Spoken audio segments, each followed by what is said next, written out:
Oh man, what's really good though? Family tree. Let me know that you're up in the building with me. I'm actually trying out a new microphone setup right now. So let me know if my microphone dips in or dips out. And just keep me in tune with what's going on. If you guys are enjoying the show, some bit of participation, some bit of interaction. I always ask you guys, you already know, for those loyal supporters and fans of Titans TV, just hit us up with some likes straight away before we do start. Everybody else, just make sure you tag Titans TV inside of the comment section so I can get your comments read out, as well as if you are dropping us some super chats. It's another way to get our attention as well. All right. So yeah, shouts out to Sophia Films and Yogi B. Shishul, that's up in the build. Shishul, that's up in the building with us, and the Lando So US show and Thor. All right, so let's quickly get into it. You know what it is, right? TNT is Greek is up in the building. Yeah, baby. All right, so we've been having a lot of conversations. I know you lot been watching like Christian, or you lot like really goading us, like me and Christian Prince, to get involved with a dialogue on this particular topic. You know what? I don't actually mind having a nice conversation. So anytime that Christian Prince would like to have a conversation with me, that's fine. Again, we're not trying to win points or point score or anything like that. I'm just going to give you a simple academic appraisal of, certain verses within inside of the Quran, certain, stories or hadiths that's inside of the Sahih Sitta or inside of the hadith collections in total. And I'm just going to give you an honest appraisal of it. What I believe that a lot of Muslims are actually scared, scared to do, scared to actually step out of the groupthink. Step out of the groupthink and think for themselves and be able to utilize proper research methodology and come up with their own conclusions and even share those conclusions. So far in the UK that I'm aware of, there is only two, how can I put it, sheikhs or imams or muftis that are, putting forward or dispelling the myth of the age of Aisha being 9 years of age. One of them is Sheikh Atabek. You can go online, you can read his article on this particular, subject matter. I believe he puts forward the age of roughly 18 or 19. That she was. Then there is somebody like Mufti Abu Layth as well, who completely dispels. He's done a few videos on the age of Aisha. So if you're a Muslim and you don't want to hear it from anywhere else, go and listen to people in the UK that's actually putting forward this information. Recently as well, like I've seen a lot of people, like Dr. Jonathan Brown, who else seems academically minded? You got the Yaqeen Institute with, I believe it's Abu Salamah, and all these people, they come up with some wild stuff, right? Some real wild stuff, and they all agree that the age of Aisha was 9 years of age. Now, I'm going to put this out there to you guys, right? Because I don't want you guys to believe that I'm an apologetics for Islam or anything like that, or I'm being paid, to put this up or whatever the case is. There's going to be loads of different conspiracy theories that's going to be circulating, right? And the simple truth is, I don't really care about jumping on somebody's side. I'm not caring of jumping on like a Shia versus Sunni side or a Christian versus Muslim side or an atheist versus. I don't really care about that. I don't have no interest in sex, right?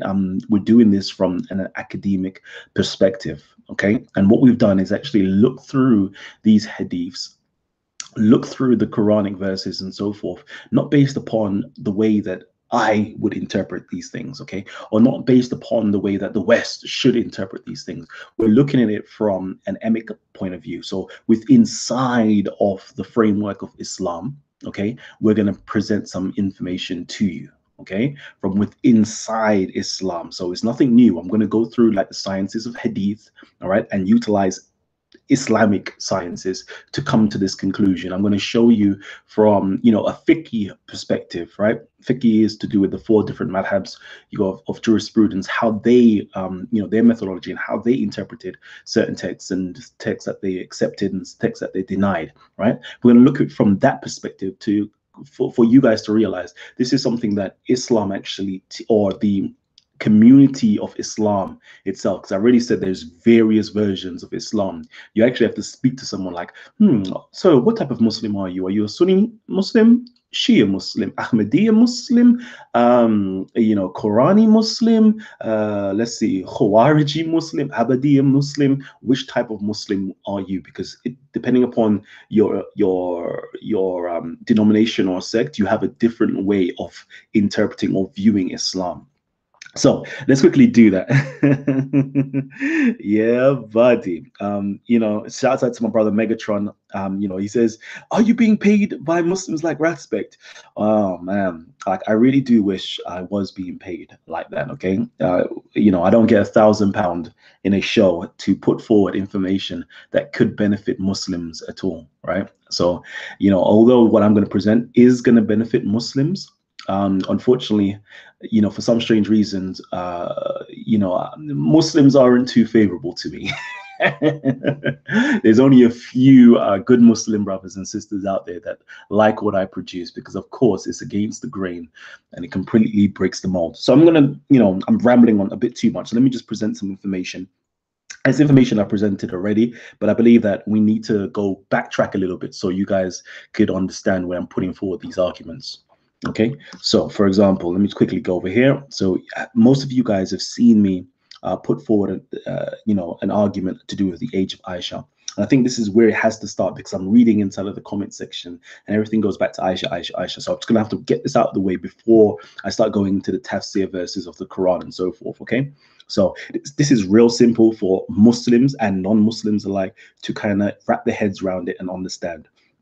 So in terms of the age of Aisha, there is literally 19 different hadiths in the Sahih Sitta.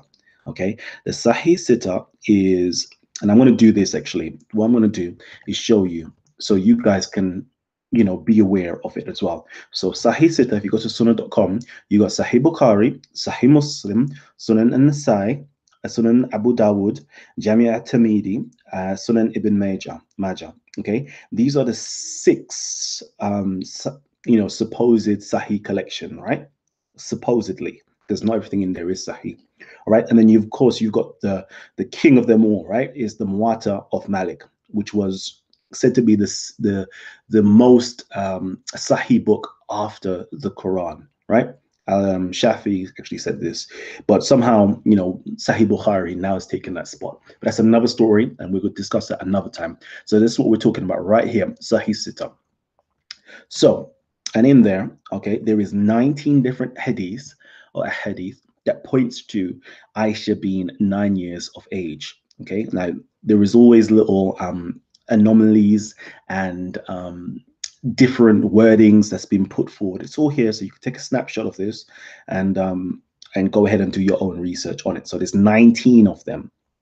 Now, my claim is, I'm going to put forward what my claim is, and it's simple. Is out of the 19 hadiths on the age of Aisha in the Sahih Sitta, i.e. the hadith collections, all of them are Daif.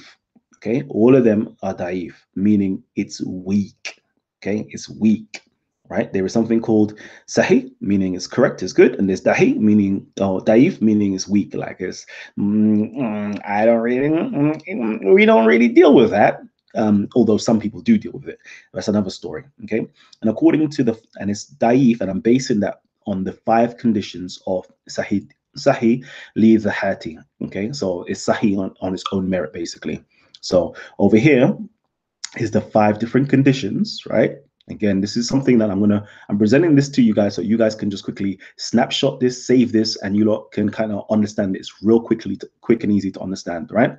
So anyways, so out of like a khabar wahad, meaning like these sole narrations, okay, in order for it to be sahih, it needs to be narrated by one who is reliable and of good memory with a muttasil sanad, meaning it's a connected chain of narrations from one person to another person, on condition that the hadith is not shadh, meaning it's not difficult, it doesn't have any, how can I put it, anomalies or conflicting, it's not conflicting with other things, basically. It could even be conflicting with you know, your rationale, basically, or with science, or with nature, or with other reliable you know, hadith narrators. Or mu'allal. Mu'allal is to do with basically any defects, basically. So has it got any defects in them? Will be called Sahih li Dhaatihi.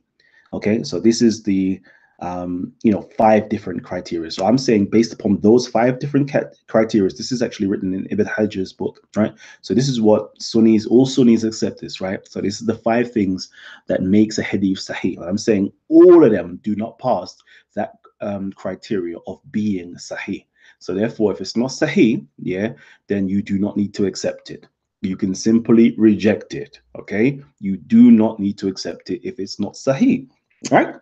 So I basically, this is all the different chains, right? So I know this is nicely color coordinated. It looks like a hot mess, right? But basically, all of these hadiths seem to come from Aisha ibn Urwa ibn Zubair via Hisham ibn Urwa. So there's 14 of these different sanad, these different chains, basically trace back to Hisham ibn Urwa, okay? And then there is 5 other chains, right? So as we can see here, you've got this chain over here that supposedly goes back to Al-Aswad, that goes back to Nakhai, Ibrahim. Let me say Ibrahim, so say Nakhai. And then it goes back to Amash, okay? Right, so that's one chain, okay? Of course, it diverges into 2 more different places, but this is one chain. Then you got a second sanad, okay, that traces back to Abu Ubayda. Okay, and then you've got a 3rd chain over here, okay, that goes through Yahya ibn al-Rahman through to Ibn Amara and so forth and so forth. It goes there, yeah, okay. So out of those 3 different chains, which makes up 5 hadiths, okay, 2 of these trace back to Amash. Okay, al-Amash, and everybody knows, right? You can open up in any book of science of hadith. We know that al-Amash is somebody who is known as a Mudalis, okay, meaning he mixed things, he tries to deceive you guys, right? So based upon this, right, this will make that chain weak or daif, right? So we have to strike him out, yeah, real quickly. So these 2 chains that come this way, right, we strike them out, and we've done this in greater detail. I'm not going into great detail for this right now. We strike him out because we know that's not a reliable chain. Then you got another person, okay, goes through to Abu Ubayda, okay, and he's got 2 that traces back to Abu Ubayda. It says here, known to narrate Irsal, meaning he knows to narrate loosely or loosely or broken chains, and he usually does it on the name of his father, which we actually do find in these hadiths themselves. If you go into the Sunan Nasai, I believe, you will find it in there, okay? So we strike him out as well. So we just stroke out 4 different chains. We realize that they're not actually strong enough to meet the criteria.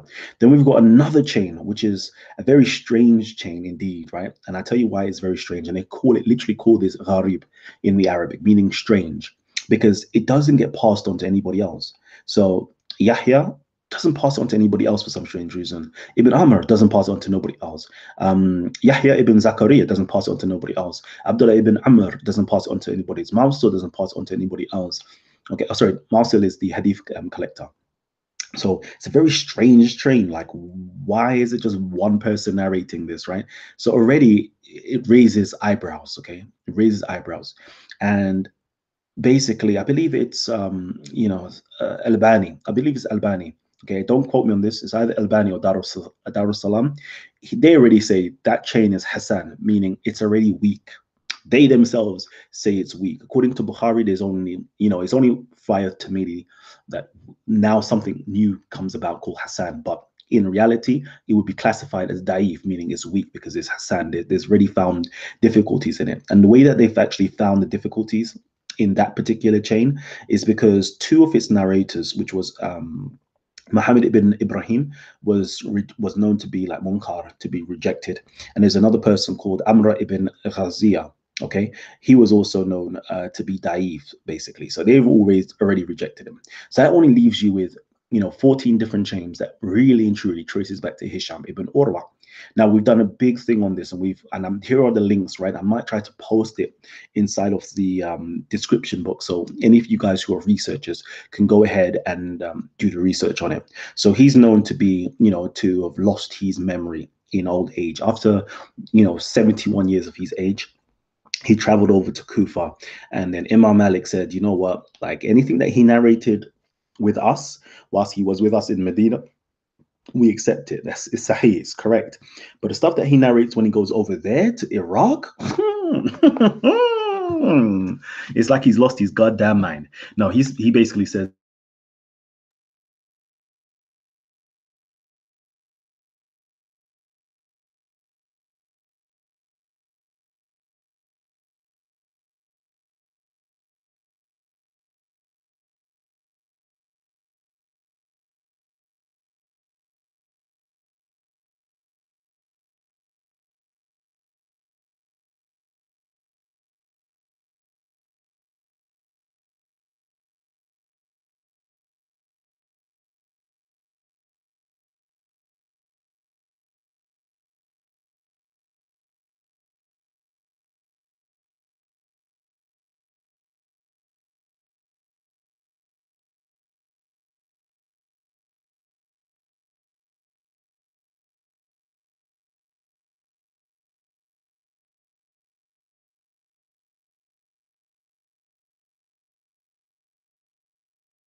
obstacles.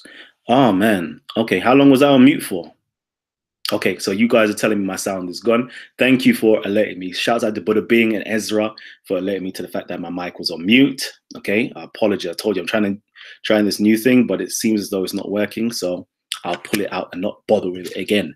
Okay, so as I was saying before, all you have to do is simply go here and you see what the people of Iraq and what Amara had to say about Hisham ibn Urwa. And clearly right over here, it tells you exactly what his hadiths was known to be like. Okay, so shouts out to you guys. Okay, shouts out to you guys for hollering at me and letting me know. So we can clearly see that, on all note that every single hadith that traces that talks about the age of Aisha being 9 years of age, right? According to the actual, way that Sunni Muslims, authenticate hadiths, it's all weak. Weak. Mursal is Mudalis, sorry. There's so many different things here that makes these things weak, right? It's incredible. And it's so like mad that why aren't any other Muslims like, you have people like Muhammad Hijab, who's having a debate later on. You have all of these, people who claim to be academics, right? You have all these scholars, but none of them are coming out. None of them seems to not know the science of hadith, where they can actually read this stuff. Okay. And it's just me, I'm just giving it to you like this. And I'm seeing it as clear as day, but you guys are supposed to be the most learned of you guys, and you can't even see it. And it's crazy to me. It's like, nah, you lot can't be that blind. I could understand non-Muslims who don't understand Arabic, who don't read these scriptures, they may not understand. But for you guys who actually read Arabic and understand and supposedly studied in Medina, supposedly know the science of hadith, know ilm al-rijal, know all of these things here, you lot can't see this. No. All right. I know you lot are playing games, but let's continue. Let's quickly continue. So, all right. So yeah, and I just wanted to quickly say as well, right? And this is why I keep talking about I don't blame, stop blaming non-Muslims, stop blaming Muslims, to be honest with you. It's really not their faults. They're actually a victim. They are massive victims. There is like a little poison or demon, has crept in and has literally infected, the rest of the Muslim community, right? And I don't mean to be bad mind, but it does kind of stem with this whole Salafi, Wahhabi, Hanbali ideology, and I'm out on this particular matter. They've come in and they've poisoned, right? Where you now have non-Muslims who are not Salafi or Wahhabis or anything like this would now say yes, and don't find no problem with, yes, Aisha was 9 years old when the Prophet had sex with her. It's like, huh? You've been so influenced by this sect, right? This is why it's so dangerous. These radical sects are so very dangerous. I'm not saying all Salafis or Wahhabis, yeah, but there is a certain sect within inside of them. Okay, and even Salafis themselves will tell you, yeah, there is a certain sect of inside of us that hold dangerous ideologies. They've come in and they've poisoned, Islam, okay, because they're the most loudest, most abrupt, abrasive ones. Like they've got like the loudest mouth. They're the ones who are committing the most amount of atrocities. They're the ones that, have got the dawah tables out because they're being funded. And when I talk about this ideology that's come in and is literally colonizing the UK, it's colonizing other places, and it's literally colonizing people's minds. Okay, that's the most dangerous thing, is the colonization of people's minds. So, yeah, let me quickly come over and finish this, because I know I have to go through all of this just so it can make sense. Now, jump back into this. All right, so we've now acknowledged, yeah, just quickly, we've now acknowledged that all of these 19 hadiths are all considered weak, okay, according to the 5 conditions of what a Sahih hadith actually is, right? So that's the reason why we reject it, and we realize that we don't deal with this silly hadith, right? But are we alone? Okay, are we alone? I'm saying, if you guys agree with what I'm saying, are we alone in this? And you as Muslims as well, if you agree with this, are you alone in this thinking? Let's find out.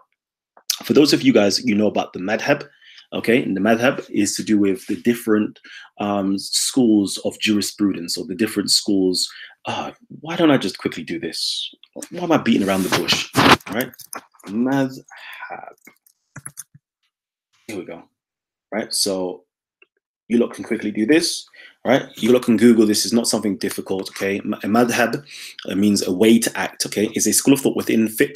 Okay, Islamic jurisprudence. In the first 150 years of Islam, there were numerous madhab or madhahib, most of which have become extinct or merged other schools, and so forth. Okay, the prominent Islamic scholars around the world recognize 4 schools: Hanafi, Maliki, Shafi'i, Hanbali, and 2 Shia schools, Ja'fari and Zaydi, the Ibadi school and the Zahiri school. Okay, so you got these ones over here, right? And I'm going to show you something that's going to actually shock you. All right, most Muslims, it seems like they don't know this, right? But I'm going to give you this. So I'm going to go right now and tell you that 3 out of the 4 madhab reject this hadith outright completely. They do not accept it. It's not part of their fiqh. It's not part of their school of jurisprudence. They completely reject this hadith. Okay? 3 out of the 4. And only Ahmed ibn Hanbal's Hanbali school actually accepts it. So all of the Muslims that are trying their very best and their hardest, right, and they believe they belong to the Hanafi school of fiqh, they belong to the Maliki school of fiqh, right? Why are you trying your hardest? Like, your own school of thought, right, does not even accept this. Your founders never actually accepted this hadith. But because you're being influenced by this new Salafi wave, right, you're accepting it. No. Don't jump onto that drowning ship, my brethren, them. My brethren, them. Don't do it, family. Don't do it. So anyways, let me quickly read up here. It says, Ibn Qudama said in Al-Mughni, okay, if she reaches the age of 9 years, there are 2 opinions. Okay, 9 years old. What's the 2 opinions? One of them, okay, is that she is like someone who has not attained the age of 9. All right. Al-Athram said this is the view of Malik, Shafi'i, Abu Hanifa, and the other scholars.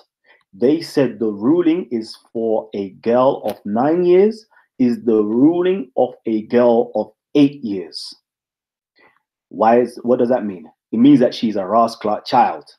And this is not me saying this. This is them saying this. What does it say here? Because she is not an adult.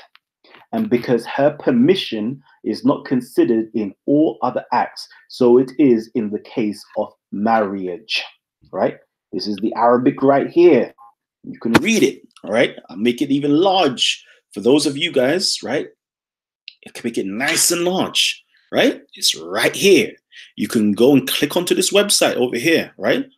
Okay, and you can go and read this. It's not me making this up. This is what their ruling was. But you know who was the ones that said, nah, fam, you can have sex with a 9-year-old? Guess what school of thought that was? Ahmed ibn Hanbal, right? And guess who most of the Salafis are? And this is why you lot are being drawn into the Salafi madness. Look, the Hanbali school was founded by Ahmed ibn Hanbal. It is followed by Muslims in Qatar, most of Saudi Arabia, and minority communities in Syria and Iraq. The majority of the Salafist movement claim to follow this school, right? So this Saudi money, baby, this Saudi money, like this Saudi money, yeah, this oil-rich money, yeah, is now come. They brought their desert religion, right?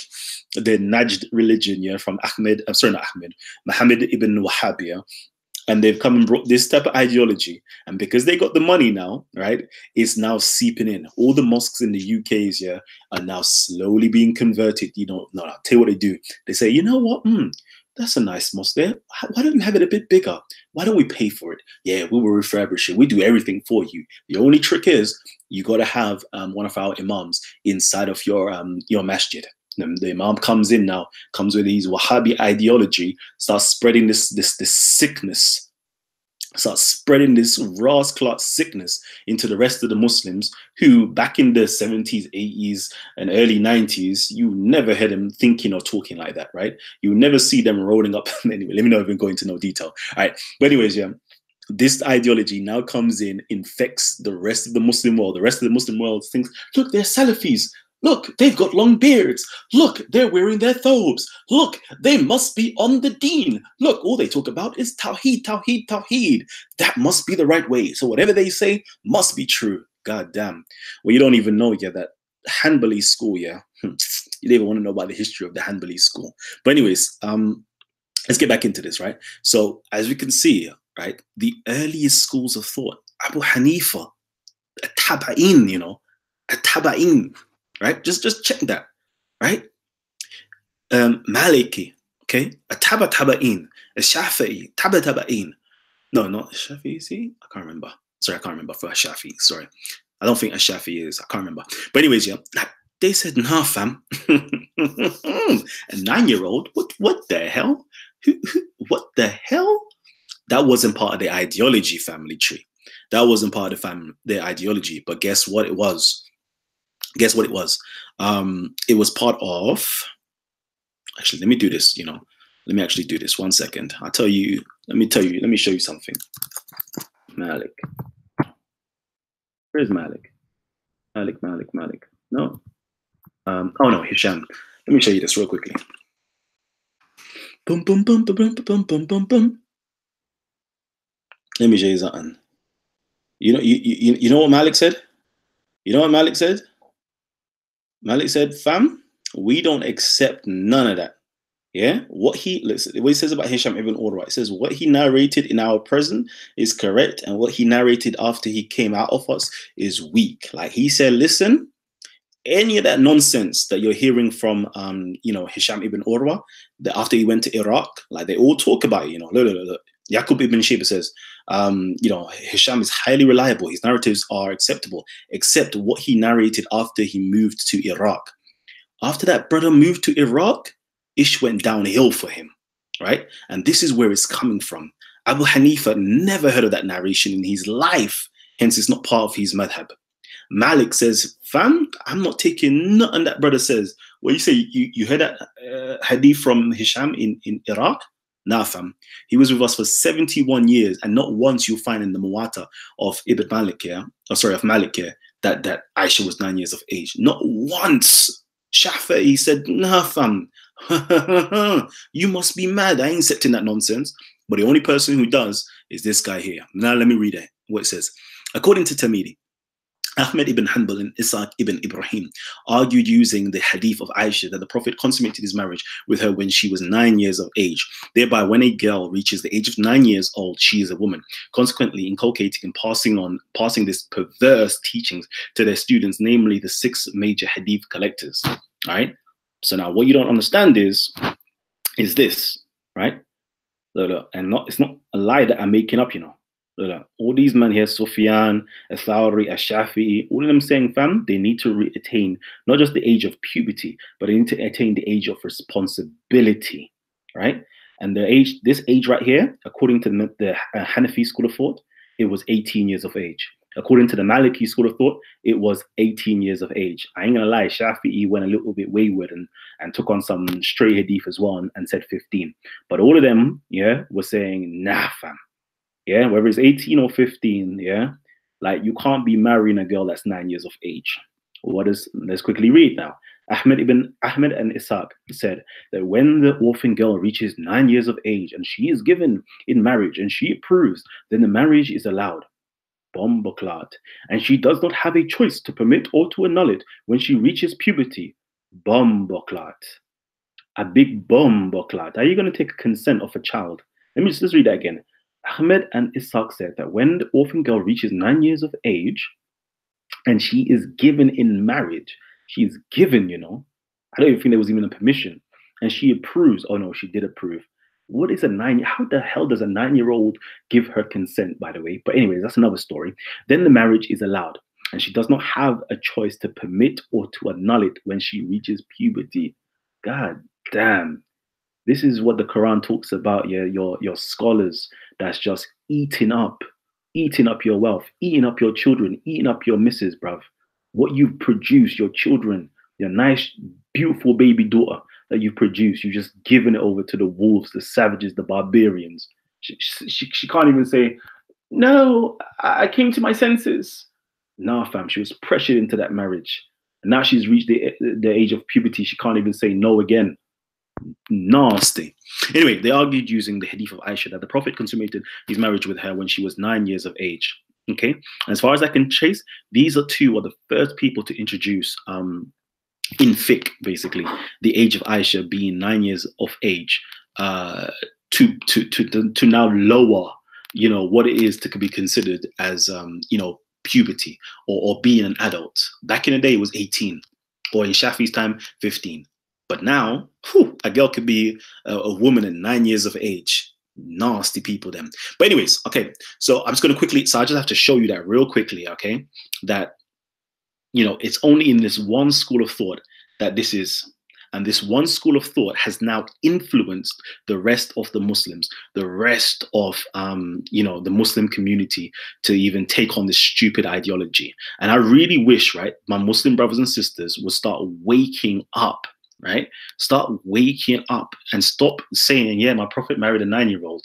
That you don't even know how nasty and silly that sounds, right? You haven't done your research, you haven't checked it out at all. You simply accepted the word of charlatans. But anyways, that's that real quickly. So I just had to get that out of the way. Now, what was it again? So the brothers and sisters were goading me into talking about you know, the hadith, sorry, the Quran, basically. So real quickly, let me just pull up the Quran. Okay, Corpus Quran 65:4. Is my screen sharing? No, it's not sharing. All right, so let me share my screen. Okay, so Quran 65:4. So this is one of the most famous verses that a lot of non-Muslims utilize against Muslims and so forth, right? And that's all cool. Like, and again, I'm not being paid by Muslims, or I don't know, whatever, you know, things you can say about it. I'm just a person that loves the truth. So if I see an argument, it's like I go Speaker's Corner, and you know, I've been seeing the most ridiculous arguments passing for years, right? And I keep my mouth quiet, right? And I'm thinking to myself, like, how much longer do I have to stay quiet while these people are bold-faced lying in front of people's faces? Now, majority of the time, I'm not going to lie to you, it is actually the Sunni Muslims at Speaker's Corner that are doing the bold-faced lies, right? But now we do have apologetics, right? The Christian apologetics and so forth, right? They're not lying as such. I don't think they're lying purposefully. I think they're doing a lot of misinformation because this information has been passed down to them, all right? And, you know, 65:4 is used, you know, always to say, yeah, it's talking about, you know, a girl who hasn't menstruated and so forth. All right. Now, you know, I spoke about a bit of this the last time that I said, you know, responding to Taqiyah and Christian Prince, because me and Taqiyah brought this up, you know, had a discussion about this. But let me quickly explain to you guys yet again, right? So the whole context about 65:4, if you go to verse 1, is talking about women, all right? And then over here, it's also talking again about the women.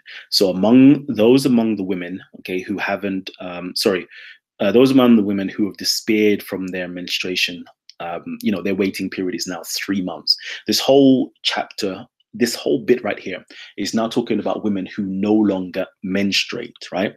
And the term for women who no longer menstruate, okay, is called amenorrhea. Okay, amenorrhea. Okay, amenorrhea is the absence of menstruation, one or more missed menstrual periods. Women who have missed at least 3 menstrual periods in a row have amenorrhea, as do girls who haven't begun menstruation by age 15. Okay, the most common cause of amenorrhea is pregnancy. Other causes of amenorrhea include problems with the reproductive organs or with the glands that help regulate hormone levels. Treatment of the underlying condition often resolves amenorrhea. Okay, so it gives you all this stuff here. Okay, this is Mayo Clinic. You know, you can go into any, you know, website or any place that speaks on health, all right, and you can find out about amenorrhea. Now, real quickly, all right, we're just going to find about natural amenorrhea. Natural amenorrhea, during the normal courses of your life, you may experience amenorrhea for natural reasons, okay? So no reason to be alarmed, all right, such as pregnancy, okay? So you could be pregnant and you stop menstruating. You can go through menopause and you could stop menstruating. You can also breastfeed and you can stop menstruating, all right? So I want to make you have that foreknowledge in the back of your head. So over here it says, and those women who are not menstruating. The translation is very corrupt, right? But I'll give it to you. So it's talking about the women, the whole context, which remember this is a relative pronoun, meaning the pronoun is linking back to the women. So we're saying those women, okay? Those women who are not, this is a negative, not, and this word here is yahdina, okay, which basically means mensing or menstruating, okay? But over here, it's got menstruated. I think this is a very poor way of thinking of reading this, because a lot of people will now think that this means it's women who have not menstruated or who have never menstruated. And this is completely false understanding. Why is it false understanding? Because the word here is lam, okay? It's not abadan, okay? Meaning never. The word here doesn't say never. This person has never done it. It just means not. And the word here is yahdina, which means menstruating, okay? Because it's an imperfect verb. Let's find out what an imperfect verb is. Sometimes we have to really go into grammar for people to start understanding what the Quran is saying, or just so we could be intellectually honest with each other, okay? So let's just go over here. Let's go over here. So right now we're doing the present and imperfect tense in Arabic. I apologize if I haven't given you guys like a nicer source, right? I'm just doing this real fly. So it's here in Arabic. Okay, I should really give you like my, you know, where you can learn Arabic basically. But anyways, in Arabic, the time of verbs is marked by prefixes and suffixes that differ from present. Present is imperfect and past is perfect, okay? So now, let's find out what it is. Is it talking about present or past tense? Let's find out. What is the tense that this verse is talking about? Imperfect. So imperfect is talking about present tense. Okay. So this means that the women are not currently, as in right now, on their mens. What else does it say? The present or imperfect is used with actions that are still in progress or with repeated actions, things that you do every day or usually. So it doesn't mean that is currently, those women who are not on their mens, okay, because the action is still in process. So the right translation should be those women who are not menstruating, meaning is currently happening and continuously happening. Okay, so what this verse here is telling you about is this. Okay, and for those women who are not menstruating, so those women who are not currently menstruating, not women who have never menstruated.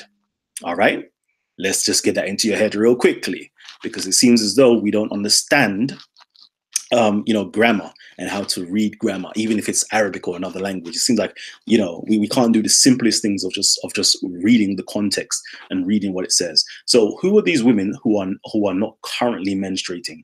Now, a lot of Muslims, as well as Christian apologetics and other people, will tell you it's talking about young women.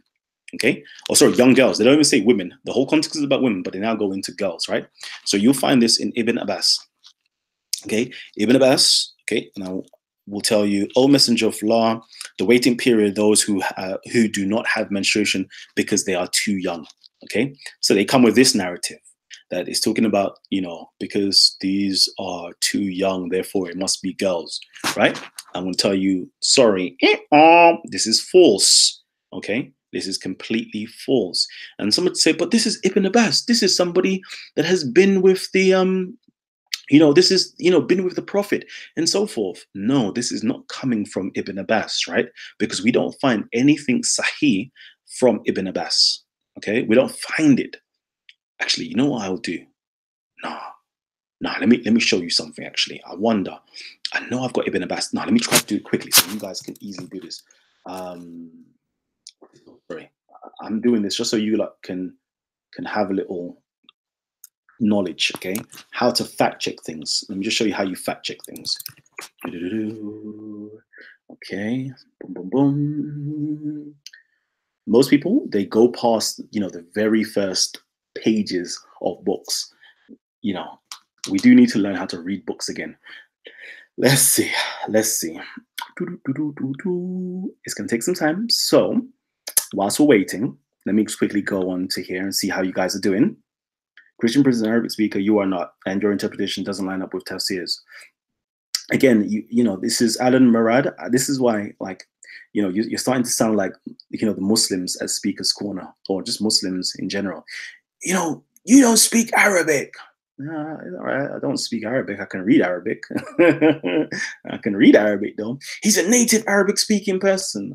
And then, how many times have you seen me correct Muhammad Hijab and other Muslims at Speaker's Corner on Arabic verses? It doesn't matter if you're native speaker or not native speaker.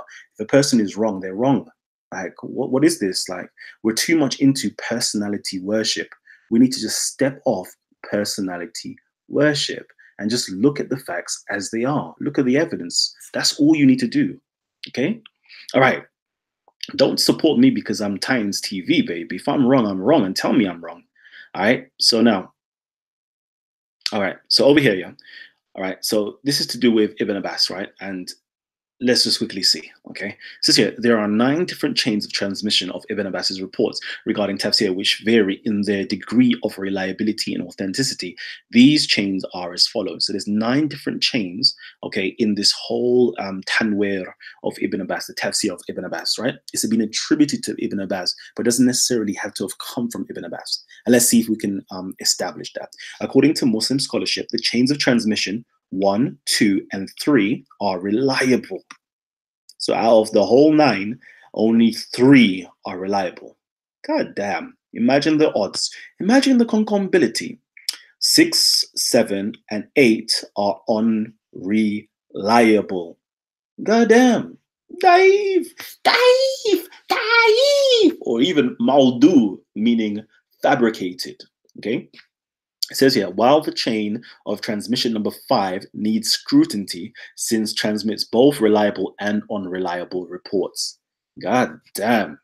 So you're telling me that, close to quite possibly half of these different chains, which could be interpreted as half of these, or at least half of these hadiths could quite possibly be weak. And that's the reason why we can't find it anywhere inside of the Sahih Sitta collection. We can't find this whole narration in there. Right now, what I tried to do when I was speaking with what's my book of brother's name? Taqiyah. I actually tried to, say, all right, I hear you. We can't find it anyway, but let's find a hadith that resembles this, or a narration that resembles what's going on here. Okay, and we went into Ibn Kathir and so forth, right? And we showed Ibn Kathir, and then let's quickly see. Let's quickly do that real quickly. So Q Tafsir. Let me just make that there. 65. 65 verse 4. Okay. So, unfortunately, okay. No, let me say what happened. Okay. So right here, right, I now went into a hadith that talks about the ages, or what's been considered to be young and so forth, right? And I brought this up, with Taqiyah Watch on my channel, all right? And I'm going to show you something that Christian Prince responded to, which wasn't the argument that I was putting forward. But let's just show you quickly. There are two opinions. First is the saying of a group of the Salaf, like Mujahid, Azuri, and Ibn Zayd. That is, if they see blood and so forth, so forth. Let me quickly skip. Okay, this is it here.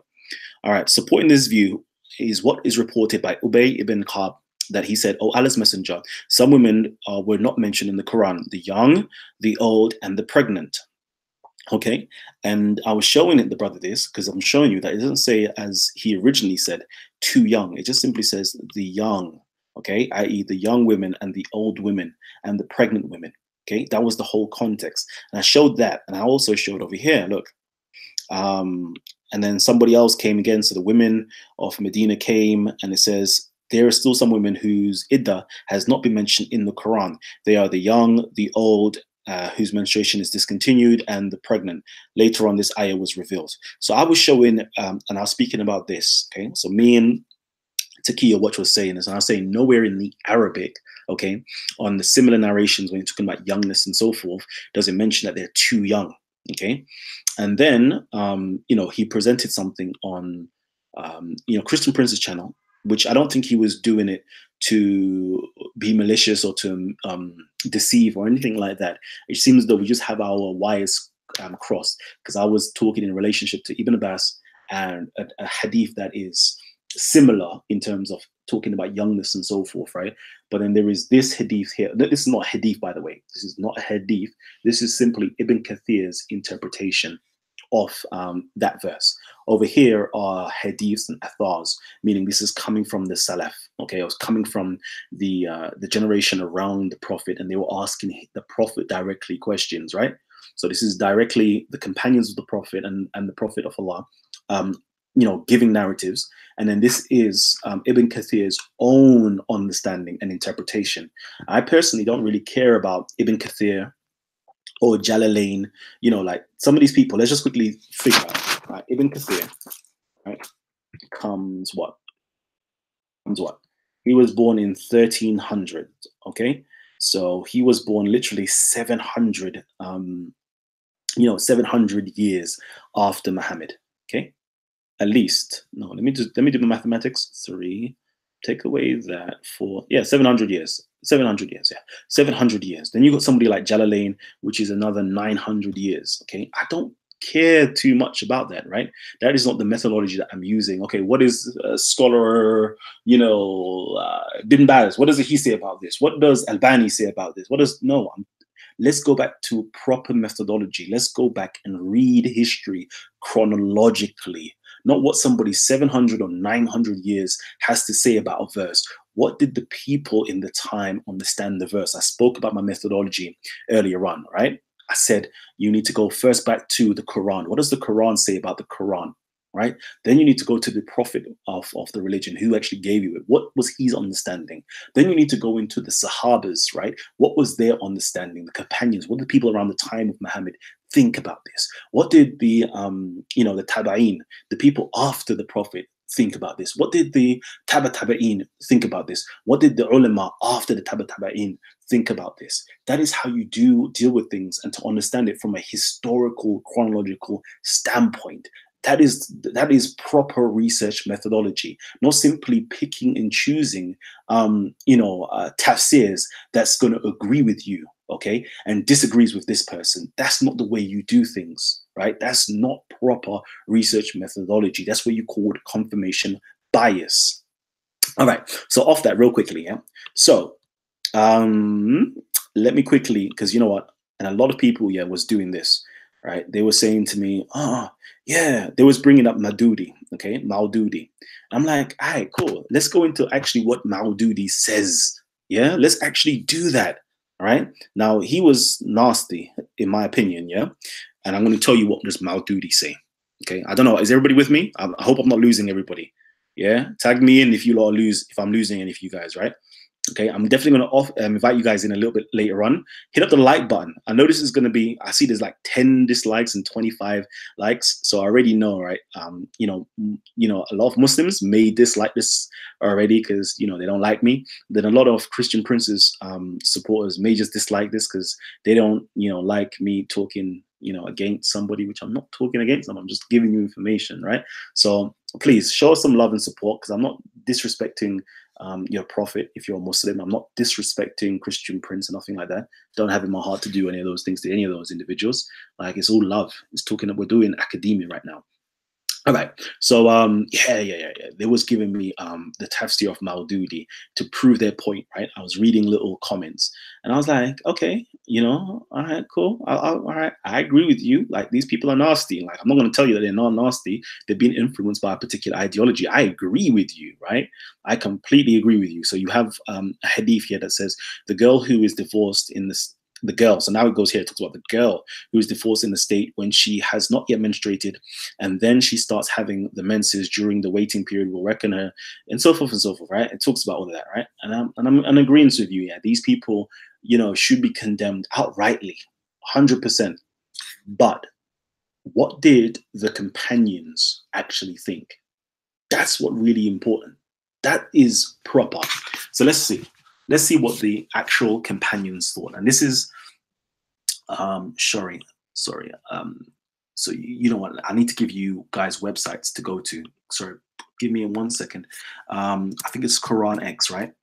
Quran X. The Quran X for tafsirs. There we are. Quran X. I believe it's Quran X, right?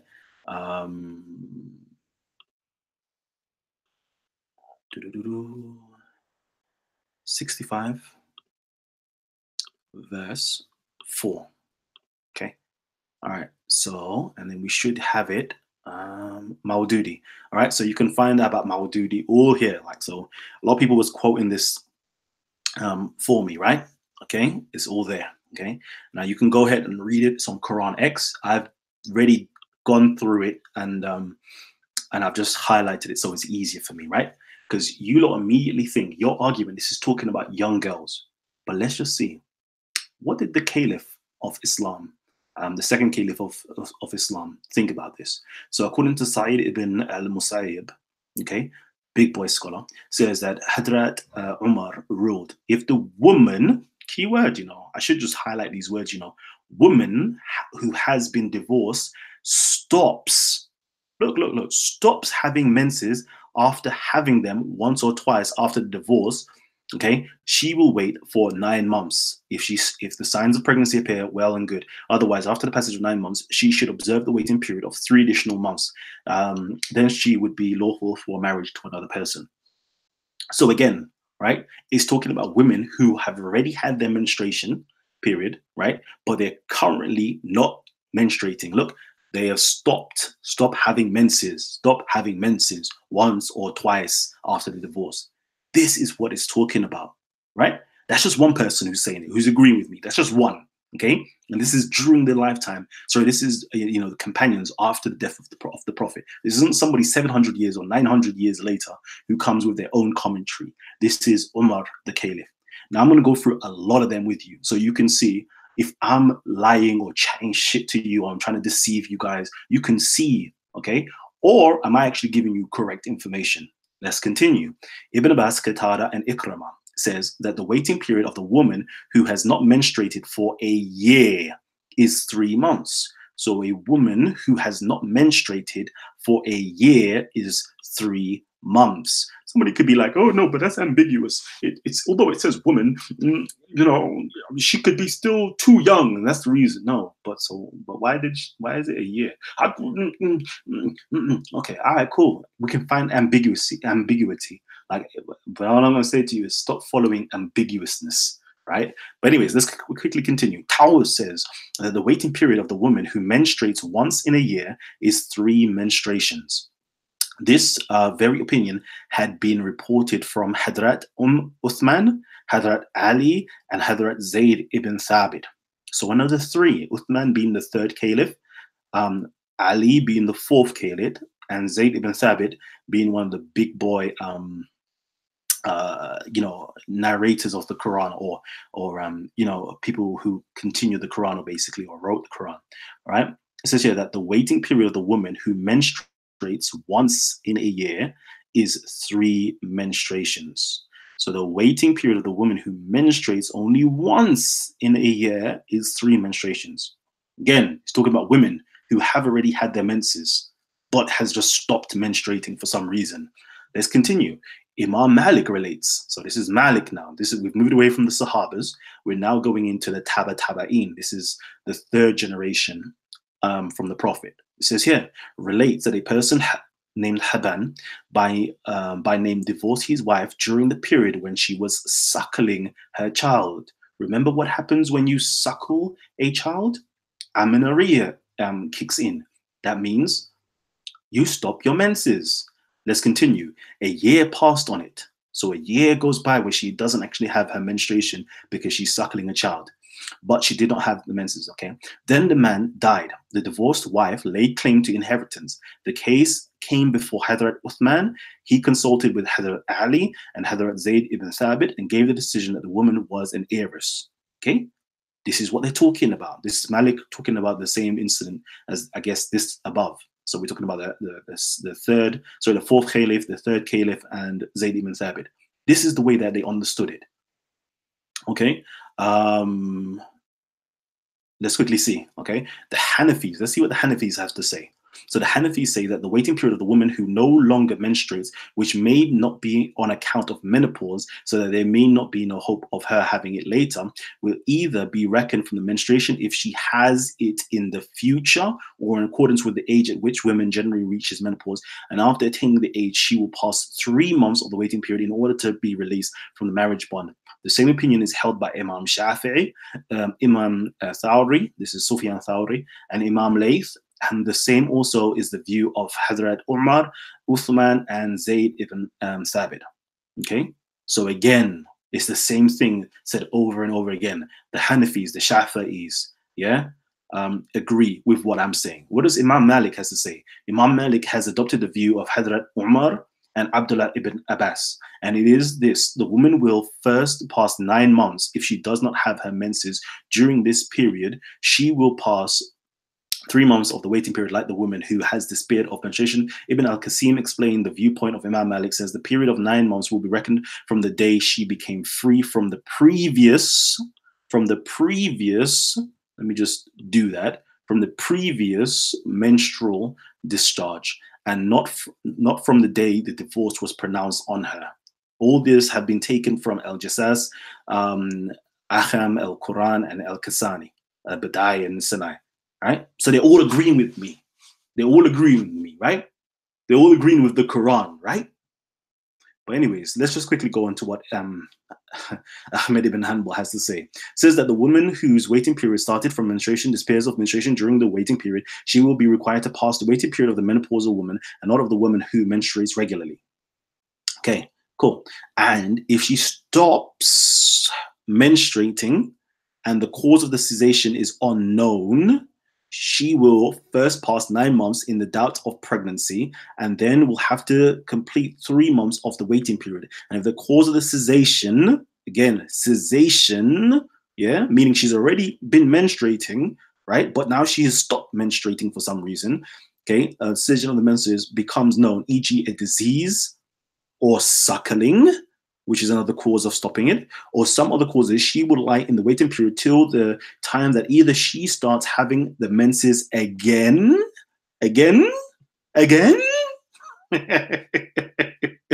So that the waiting period may be reckoned in accordance with the causes, and she reaches menopause and may pass the waiting period of the menopausal woman. All right. So this is the Taba in Ahmed ibn Hanbal. This is the four schools of jurisprudence have just been mentioned, right? And none of them agree that this verse here is talking about young girls who haven't had their menstruations yet. All four of them, plus the Sahabas, plus the Caliphs. But you're going to tell me that I'm lying, isn't it? I know somebody's going to come on in a minute and tell me, Callum, you're a goddamn liar. All right? And then if I'm a goddamn liar, all I'm going to say to you is provide your evidence if you're truthful.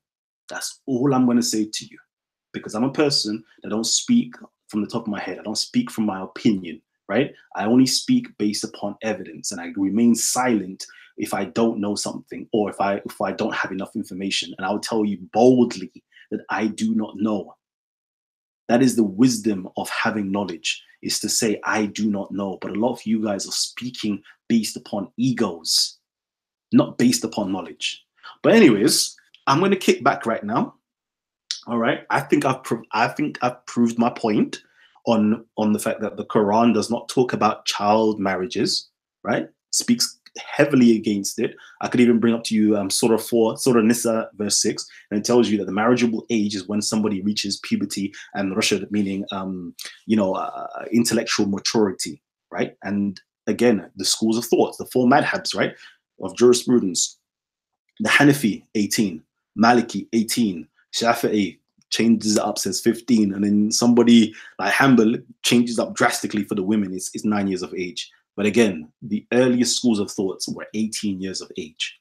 But anyways, let's just pretend that I've been lying. Let's pretend I've been lying, and let me get somebody else who, can come on and tell me that I'm lying, okay? And provide you with a counterbalance or counter evidence, right? You know me, I'm never shook. I'm never scared. I don't run. If I present information, I make sure I give you guys in ample time to jump on and to say what you got to say. All right. So please, if you're going to tell me I'm lying in the comment section, come on live on Titans TV. Tell me that I'm lying and provide your evidence. But if you cannot provide your evidence and you're just going to say I'm lying, bear witness that you're slandering. All right. That's what you're doing.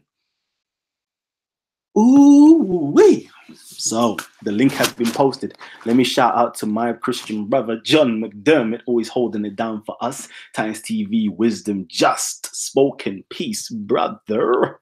Yeah, buddy. All right. So am I sharing my screen? I believe so. All right, perfect.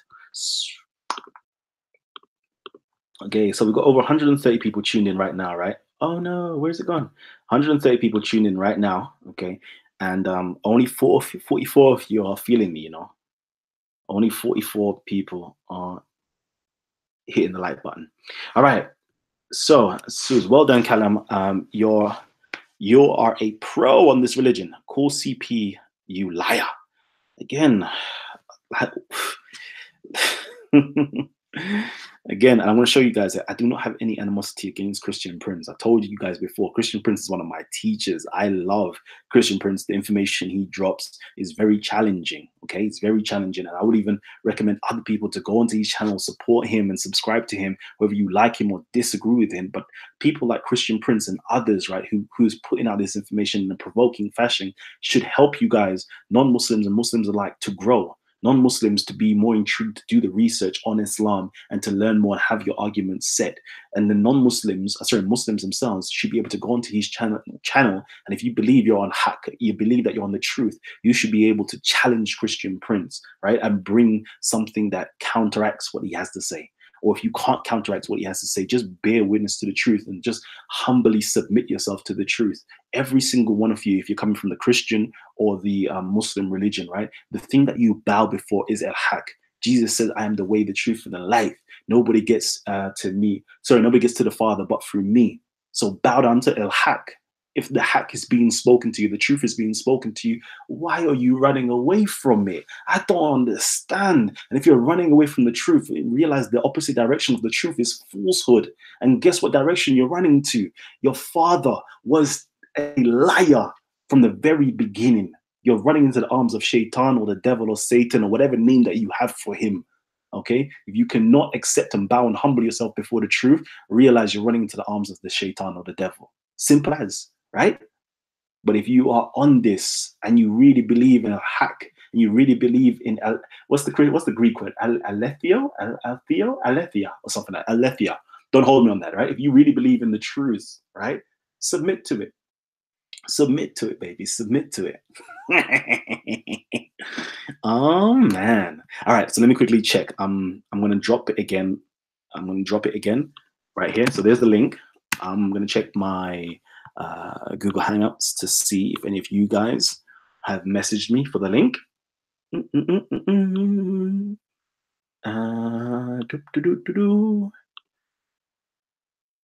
Nope, none of you guys have actually messaged me for the link. So again, the link is here. Anybody wants to come on? You know, you lot can come on and say like, Callum, well done, you know. Yeah, you know, you lot can say, Callum, well done, you know. I enjoy that, you know. You entertained us, you know. You actually educated us, you know. You lot could, you know, do that. All right, let's quickly read out some comments. Okay. What was your main argument? Fair play to you, Callum, for challenging these doctrines. I'm sure Christian will respond very soon. Callum, if Islam is in its entirety, then why aren't you a Muslim? Listen, I always say this, right? There is no such thing as, you know, a religion being the truth. There's nothing like that. There may be a truth inside of religion. Like, for example, Islam talks about, you know, taking care of the orphans, you know, feeding the poor, you know, looking after your parents, looking after children, all these great things right here, right? Can't we just, even no matter how much you hate Islam, can't you say like, look at that, look at the beauty that Islam actually teaches in that respect?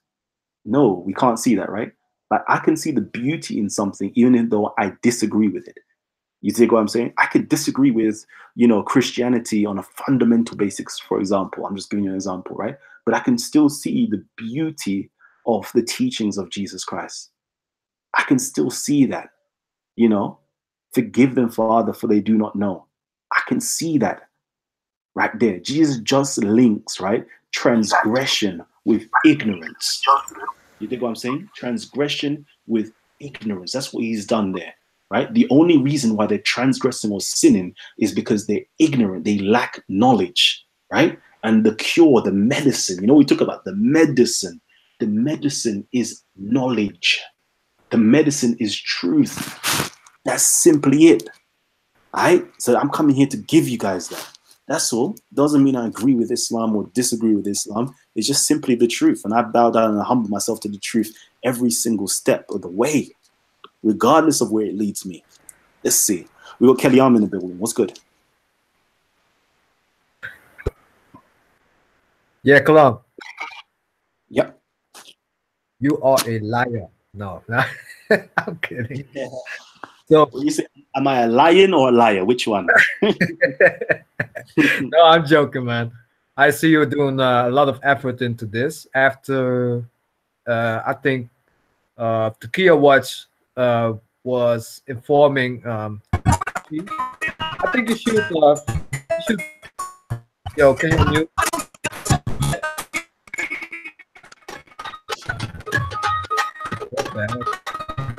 Yeah, go ahead. Yeah, why wouldn't you contact Christian Prince about it? I think it will be, would it be like having an honest debate with him a good thing to do? And you know what the funny thing is, yeah? I hear a lot of people asking me, but why don't you contact us? The question is, why don't anybody contact me? Like, okay. It's one of those ones like, why ain't nobody contacting me, baby? Okay. Why must I now go ahead and contact people? No, that's a good one. I think if I know how to get to Christian Prince, I will ask him. I will do that. So I will ask him to go contact you if you want. You know, because you know me, I keep this open. Anybody could jump on. I say I present information, I put it out there. Yeah. You want to challenge me, right? Open for you to challenge me. It's that simple. So if you guys believe that Christian Prince needs to challenge me on this, then get him to challenge me. Yeah. It's right now it's open. Like, if you got Christian Prince's number, go and call him. I'm not here to, you know, there's a lot of people that is after you know, clout chasing basically. So you could see with Muhammad Hijab and David Wood, right? You could see, yes, David Wood, you boy, I want to debate you, boy, and all of that nonsense there, yeah, just so he can raise his profile. That's like an Ali Dawah in him. That's what they do, right? Yeah. I'm not about that life, dude. I'm not about that life. I'm not here to chase clout and try to, you know, get people to subscribe to me or follow me or anything like that in terms of that. Nah, like, I present my information. It's always there, open for everybody to challenge me inside the comment section. Challenge me when you come on here. That. Yeah. I recognize that, Kalam. I know. Yeah, let me quickly jump into the comment section. So John McDermott says, are you looking forward to debate with David Wood versus Muhammad Hijab tonight? I think it's at 10 p.m. I believe it's set. Isn't it going to be 11? But yeah, I'm looking forward to that. Let's quickly read some of the comments. Marshmallow says, would you say the way the prophets themselves understood the term religion is different from the modern understanding alike? Has it been corrupted or still the same concept? I would mostly think it is different, but it's something that we would have to actually go into some, you know, research into and to see. Suzmia says, there is beauty in anything with universal truth, 100%. Callum, wouldn't it be great if it was true that Muhammad never slept with a child so that Muslims would not follow that example from now on? Yeah, well, again, I've shown, you know, quite extensively throughout the 19 different hadiths, right, that they're all false. I've gone through that, okay? I've done a lot of work on it, and I've done it, okay, to show this to you guys. It's all here. All my research is here. I'm actually going to post this up inside of the description box, right? Let me actually do this right now, to be honest with you. So whilst we're speaking, okay, you lot have the ability to fact check me, all right, based upon what I've stated. Let's quickly go there. Hey, Kalam, I have a couple of questions.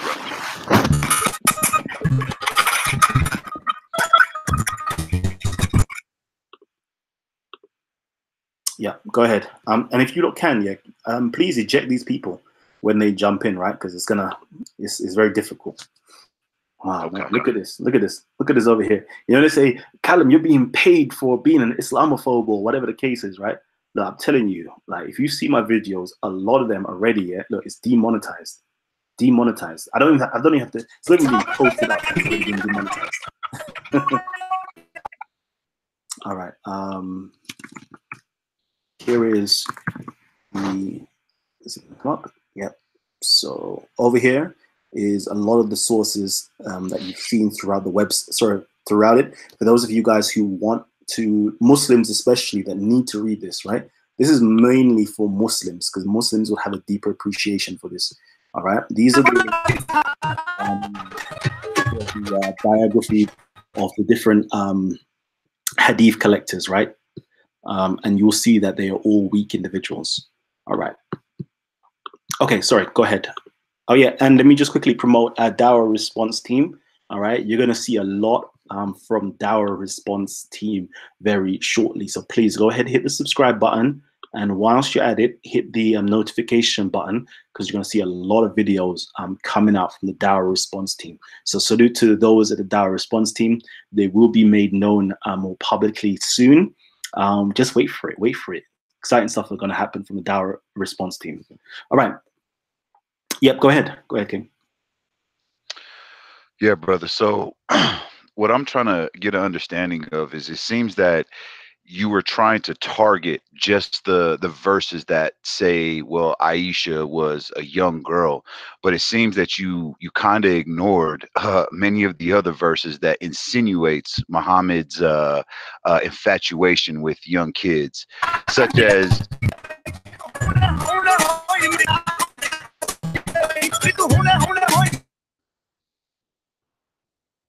Sorry, all right, can you hear me, brother? Close out on the show. I don't mean to be bad mind to you, but we may just have to close out on the show because we're gonna have a lot of these trolls coming in. But before we do that, continue. Okay, brother. Well, there's other hadiths that shows that Muhammad had infatuations with little kids, such as the hadith where Muhammad sees the little girl who is still an infant and says, basically, by Allah, if I'm old enough to see her when she's a little bit older, I'm going to marry her one day. Or the hadith where it says Muhammad, I believe it was Ali, or it was, yeah, it was either Ali or Ali's son, who Muhammad sucked on the tongue of a little boy. And then there's also another hadith where a man who was a Muslim came up to him and was having a conversation with Muhammad. And Muhammad, I guess the man had talked to him before about trying to find a wife. And the man's response was what we would expect any man's response to be, is when Muhammad says, he says, "What kind of woman did you marry?" And he said, "I married a matron." And Muhammad himself said, "Well, how come you didn't marry yourself a virgin or somebody, a young child, so that way you can sport or you can play with them?" And the man's response was clear as day. He says, my father had passed and I'm left with basically a bunch of sisters. So I need somebody to help me raise this girl. I don't need a little girl like them. So it seemed the man, he had a very clear idea that he needed a woman to help raise these little girls. But Muhammad was saying, why didn't you marry a young girl so that way you can sport and play with her? And it just doesn't make sense when you actually examine. And even I believe in Ibn Kathir's tafsir on 65 verse 4, he mentioned that there was the young girls who haven't even reached the age of menstruation yet. So this is what I'm finding a little bit confusing, and the fact that these practices are being practiced in Islam until this day. We see the young child brides who are being given over to these older men. Okay. So go on. Sorry. So my question would be, if these tafsirs are false, if they are wrong, well, we know what the Quran's prescription is for anybody who is fighting against Allah or trying to cause mischievousness or mischievousness. In other words, if you lie against the Prophet, then you are told that this person is to be killed, they're to be executed, hands and feet on opposite sides cut off, and this is their judgment. So if these tafsir writers and even the hadith writers were lying against Muhammad, we would expect the Muslims of that time to have reacted with hostility.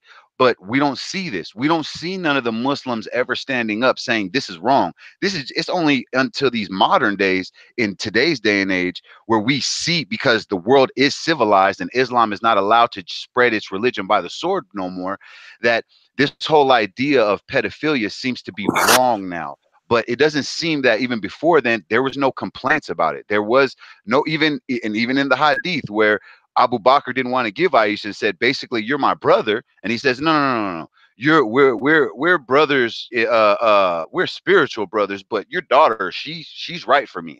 She's lawful for me.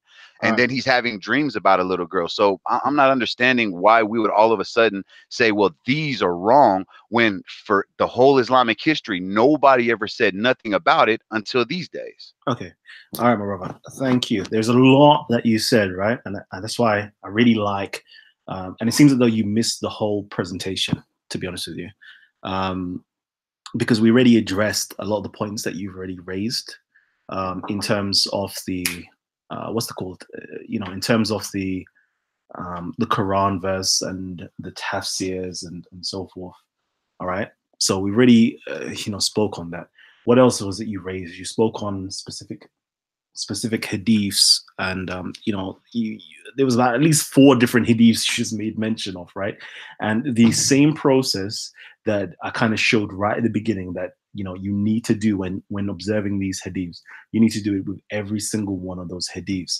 And because this show is not about going into every single one of those hadiths, because it takes a lot of time to do, I'm not going to go into all of those different hadiths right there.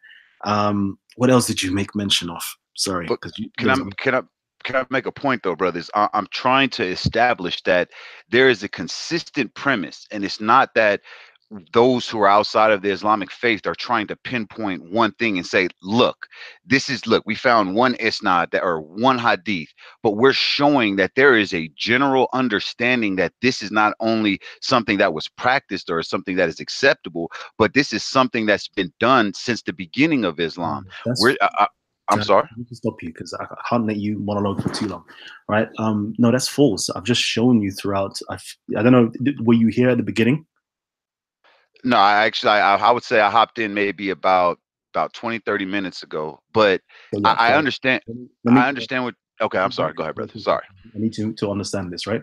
So we already spoke that the three earliest schools of thought, this is fiqh, this is jurisprudence, right?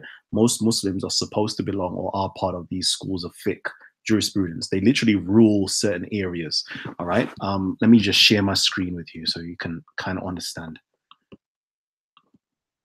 So let's go over here, madhab. There we go. So you got the different madhabs, yeah? Let's just do this. Okay.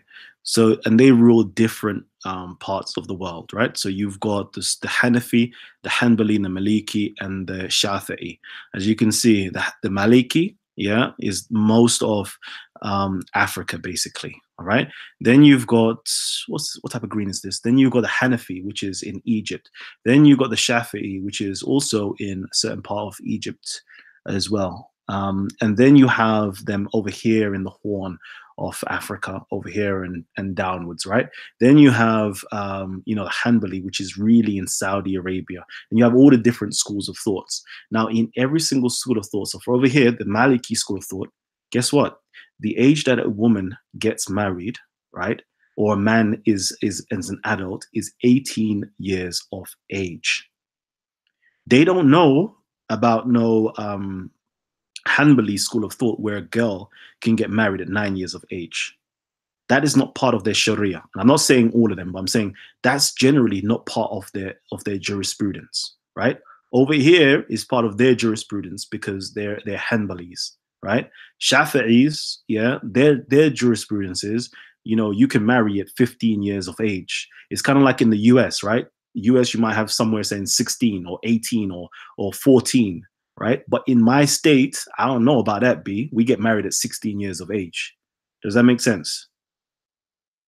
Yeah, I hear what you're saying, brother. I definitely understand that explanation. But if we are to accept that, then basically we would just have to admit then that there's nothing reliable about Islam. That the area that you showed, that where Mecca and Medina is where we should expect the most orthodox Islam to be.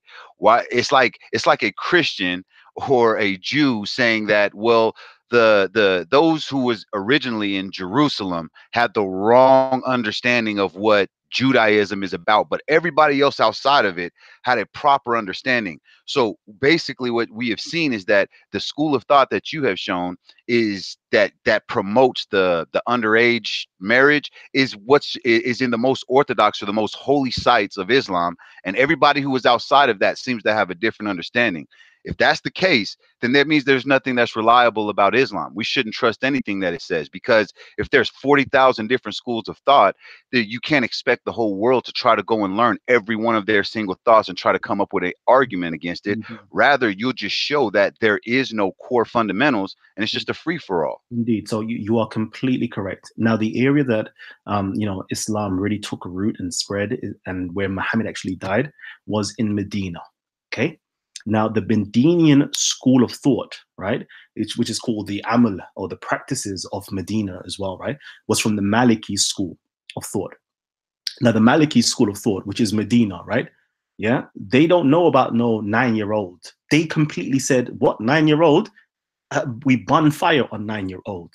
What that person who narrated, there's only one person, okay, who now moved from Medina over all the way to Iraq, right? And they started hearing these stories, and they said, nah, whatever that brother is saying to you is completely false, right? When he was over here, he was narrating the right stuff. But when he started coming over amongst you guys, that is completely erroneous, okay?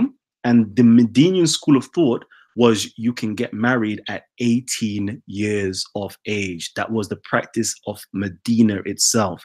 But of course, via conquest, right, and other groups ruling, right, you have the Wahhabis, okay, which has only happened in the last 250 years, 200 years or so. They came in and they took over Mecca, Medina, and all those regions there over the Saudi family. And that region, at present, we know that they're Hanbalis because they're Wahhabis. But the people in history wasn't Wahhabis, they weren't Hanbalis, they were Malikis, and that wasn't their practices at all. This is why it's very essential to understand the history and to understand the geography of the places that we're talking about. Definitely, brother. I definitely understand that part. But the issue that I'm having with trying to use that as basically an excuse is the fact that we can read in the hadiths in the establishment of Islam, from the Quran then being written down by Abu Bakr and Umar and Ibn Thabit, and then how the progression of the Quran went until the time of Uthman, where basically the people are coming to Uthman saying, look, the people of Iraq and the people, I believe, of Syria are fighting over different recitations of the Quran. So even from the beginning, this idea of Muslims trying to conquer and battle one another over different beliefs, even different Qurans, has been there from the beginning. Well, if you're saying that this change happened over 250 years ago, that's nothing compared to the almost 1400 years ago when we're talking about the establishment of Islam. So these battles of them fighting and having disagreements have been established from the beginning, and that there were different recitations that caused Muslims to fight one another, which then caused Zayd ibn Thabit, Uthman and Zayd ibn Thabit to create their Quran that then they passed out to everybody after they burned the rest. So All right, if we're going to, all right. Can I stop you there? Because what's going on right now is we're moving on to different topics, right? And I can see that you got a lot of knowledge that you're trying to get out. And I agree with you with what you're saying. And I think most Muslims would agree with you with what you're saying. There's been infighting literally from the death of the Prophet. Okay, literally from the death of the Prophet, there's been infighting and so forth. But that has got nothing to do with the age of Aisha and to do with child marriages in the Quran at present. So I'm going to stop you there. We're going to continue this conversation a little bit later on. I just want to make sure that we've got everything out. Like, if anybody has anything on this particular topic that I've addressed so far today, do you want to, do you have anything to counteract me, or can you just applaud me and say, Callum, you've done an excellent job, so we can go off air and we can talk about all the different subjects? So anybody on the panel right now want to talk about that, or question me, or say I'm wrong, or just to say, Callum, God damn, you're so good. Anybody? Nobody? Nobody? All right, the link has been, the link is going to be sent out last time, and I'm going to give you guys 10 seconds or so to jump on, and then afterwards, I'm going to cut it off, okay? Because I'm going to go off air so we can discuss other stuff. But I want to make sure that it's nice and short so everybody can kind of learn this information. So Valiant Joker saying, you're here, you coward. Okay. Let's do the Donkey of the Day award. The Donkey of the Day award goes to Valiant Joker. Because you know why it's going to go to Valiant Joker? Because the link has been posted. He's now posted this, and I guarantee you he's not going to bite. He's not going to come onto the show, and he's not going to say anything of sense. All right, so let's just see. We'll give it another 15 seconds to see if the Donkey of the Day, Valiant Joker, does come on. All right, Quran for you says, Callum, make it easy for yourself. Sit back, moderate, while a Muslim defends Islam against this liar. Shamsi would be perfect. He's currently lying. I hear you, but Shamsi would not do good on this particular topic, unfortunately, because he's a Salafi and he agrees with the Hanbali school of thought, which means that he completely agrees that Aisha was 9 years of age and Muhammad had sexual relationships with a 9-year-old girl. So no, he would not be helping in this moment of time. He would be the people that I'm saying is completely in the wrong and is making Muslims look 100% bad. All right. Let's see. We've got somebody who's just joined in. We've got OB and we've got Jesna. Jesna, I believe. Yeah. So any of you guys want to say something before we do close down the show? Basically, are we gonna mainly talk off air and not talk on YouTube? Yes, if it's not to do with the stuff that we've discussed or presented on the show today, then we can talk off air. If it is, then we can talk on air. Okay.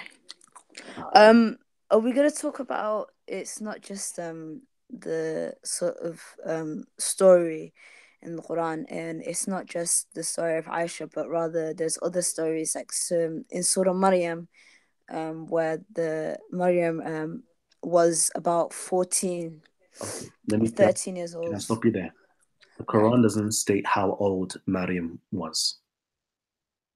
But from before you what continue, I've been taught as a young. Before you continue, the Bible doesn't state how old Mary was. Okay, all right. It's just something that I've been taught as somebody from my experience, saying that in the Quran, I've not researched this myself, but Maria was a young person when she had Jesus. Do you know what I'm saying? Just something that I've learned through the years. No problem. We can discuss that, and that'll be like another show to discuss.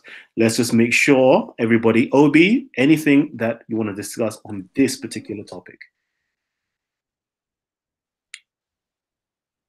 All right. I guess not. Scadman, salute to you, King. I know you just dropped out. Yeah, hopefully we get one of our shows popping again. Family, if you've enjoyed the show, please hit up the like button. Okay, I've given everybody the opportunity to jump on and to question me or to critique the information that I presented. All right, and yeah, that's it. We're gonna go off air because I don't want to make this a long show. And again, please do check out for the what is it called? The Dower Response Team. Okay, go there and subscribe. And hopefully tonight we shall be having a review or looking at the Muhammad Hijab versus David Wood debate. That's going to be awesome. We're going to see a lot of blunders being made and we'll be able to pull them up. Why did you reject him when he joined? Because he's a troll. That's why. So peace and blessings to all of you. You guys are saying open another show. Yes, I'm going to open another show. Of course, you can join the panel, Taqiyah. Yeah, join the panel whenever you like. All right. You know, you guys are saying open another show. I would rather open another show than keep this show running. So, you know, you guys please do join us, and I'm going to create another show so that we could be live on air again. But we're just going to cut this one short so everybody gets an opportunity to look through it and it's not a long drawn out show. All right, family. I'm going to catch you guys in a little bit. Shouts out to man like Marshall. Jeez. Marshall up in here. Where are we? So yeah, family, let me close down the show and I'll see you guys a little bit later on. All right, so wait about 5 minutes and then you're going to see the new show pop up. All right, hit up the like button, share this with your friends and your family, and let's get it on tonight.